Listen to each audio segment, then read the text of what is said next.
In just a few days, my little flashlight Lightstick video has over 65,000 views. And because of that, we've got a lot of comments, and you can read them yourself.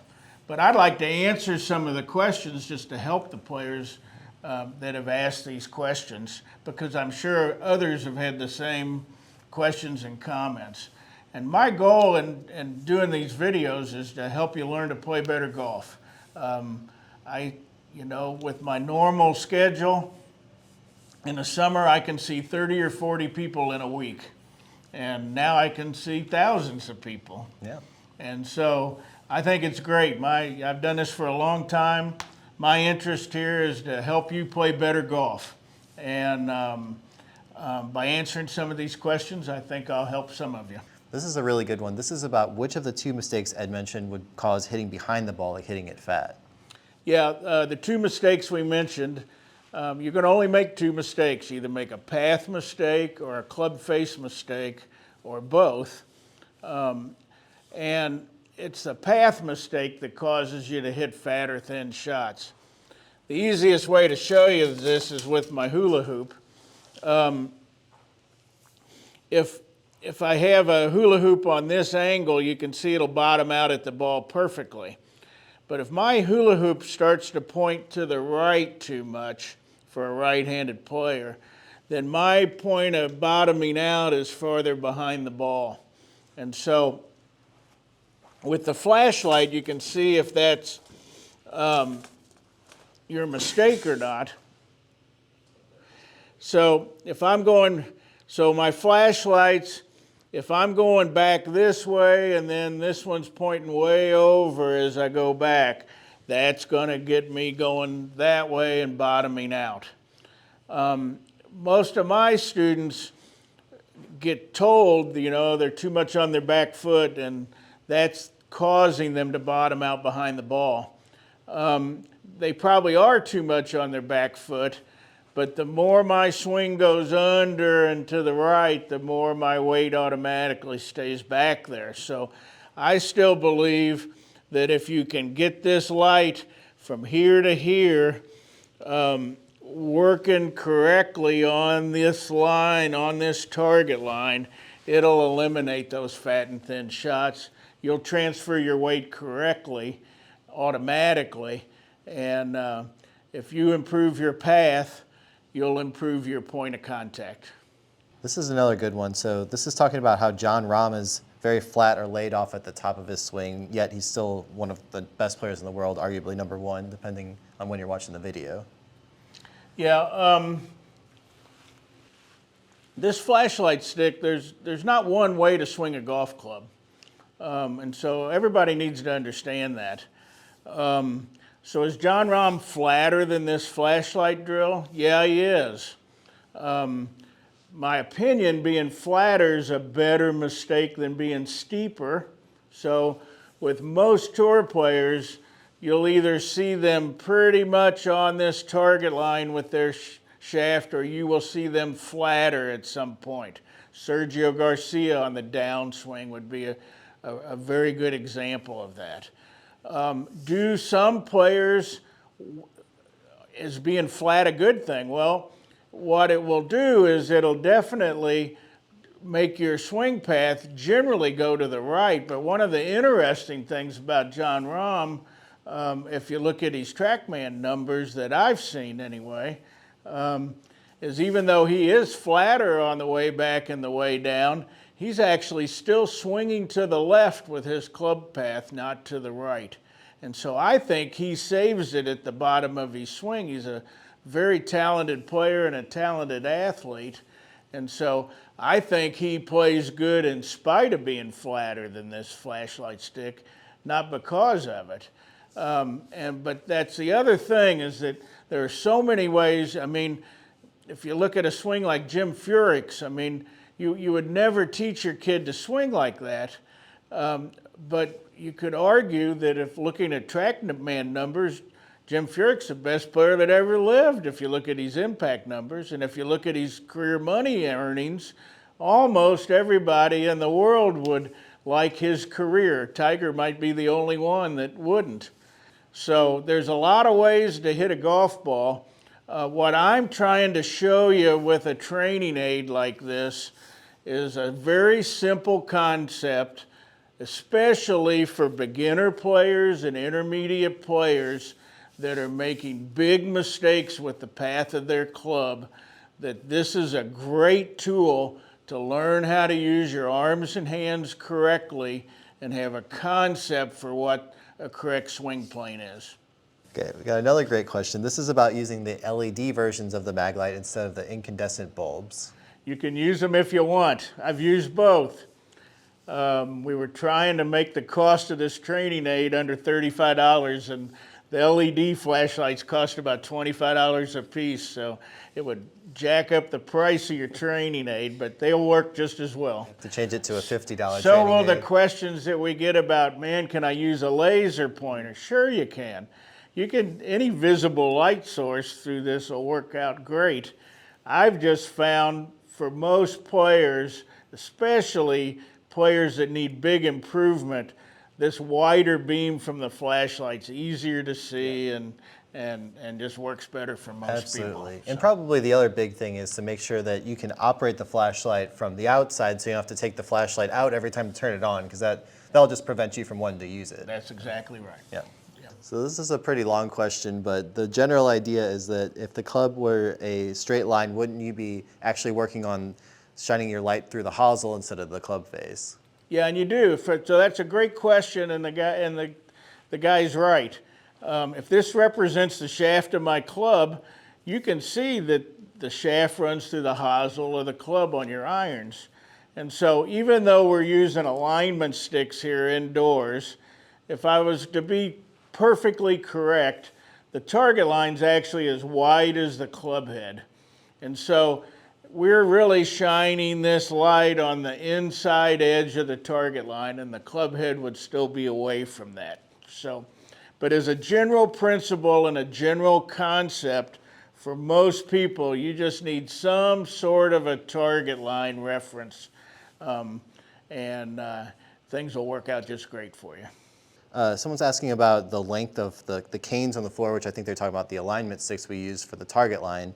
And basically, how far away do you want to set up from them? And overall, like how do you set up so that you're properly ready to do the drill? Well, we made a comment in response to that online that the line goes to infinity backwards and forwards, and it does. So we just want to set up a normal distance away from the ball, and we'll talk about that in a few minutes. But as far as how long the lights are, if you're doing this indoors, I like to have the line on the floor to be 15 to 18 feet long, and then you can stand in the middle of it. So if it's 18 feet, you got 9 feet this way, you got 9 feet that way, is a pretty good representative for how much you should stay on the line.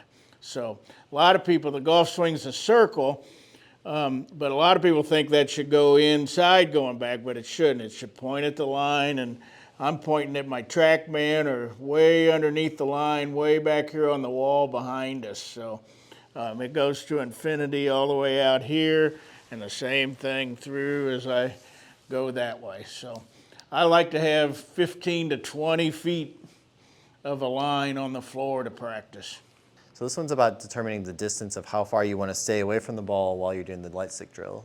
Yeah, great question. Most important fundamental in golf, if you ask me, is being the correct distance away from the ball. And the reason it's the most important is we've got 14 clubs in our bag, and we're a different distance away from each one. You have to find out what's right for you. What I'm going to show you is a pretty good benchmark, though I would find most players, you could vary 1 inch closer, 1 inch farther away than what I'm going to show you. So there's a little bit of variable there that you can experiment with. Not everybody's built the same arm length, same height, obviously. So distance away from the ball is personal, but you have to find out what's correct for you.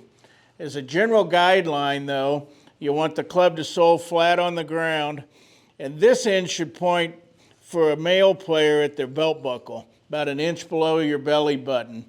Women wear their belt buckles higher than men, so an inch below your belly button for women. But sole it flat, pointed at your belt buckle, pretty good reference point.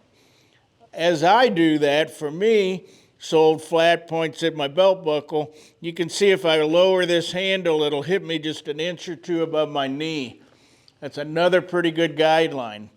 The other way a lot of people do it, sole it flat. If you spread out your thumb and your little finger, you ought to have about that much room between your belt buckle and the end of the club. Again, that's the same measurement here.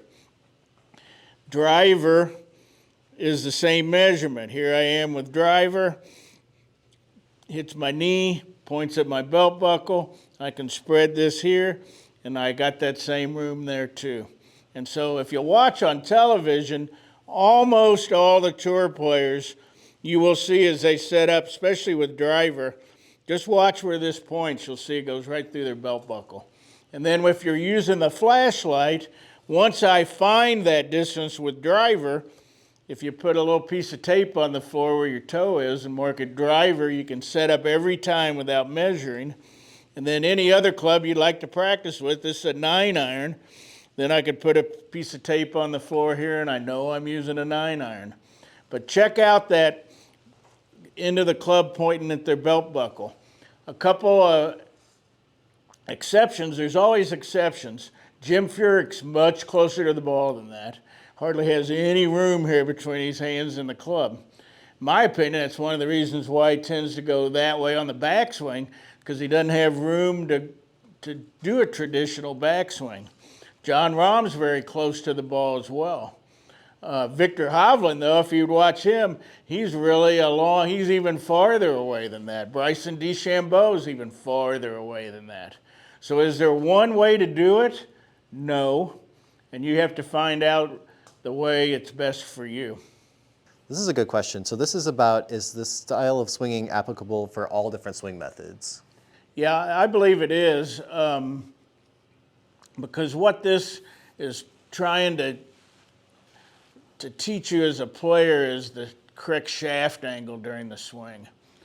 A lot of people hear the fact that there's one plane swings and two plane swings, but they're not talking about the shaft plane.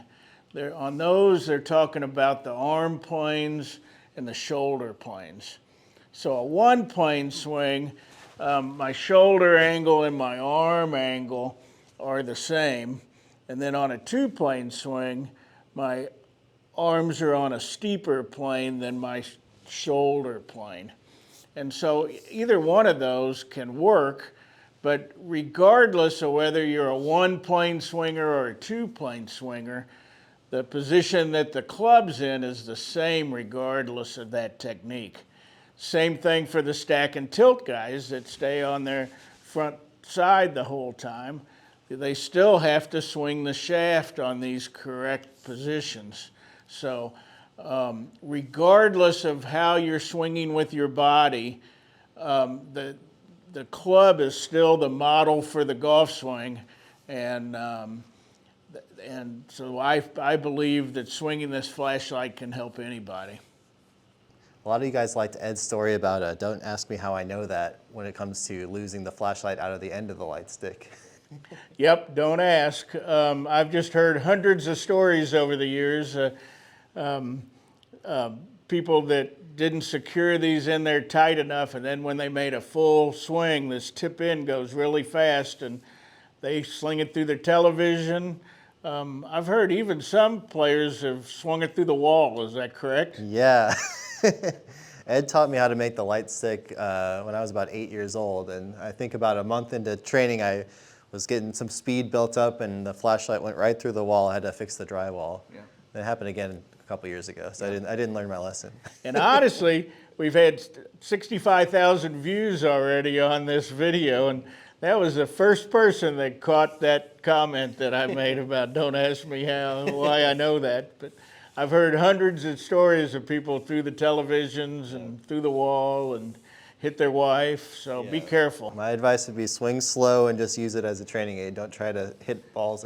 That's right. That's my disclaimer. I'm not responsible for any damage that you've guys could cause at home. Yeah. Okay. Make sure those flashlights are in there nice and tight. Yep.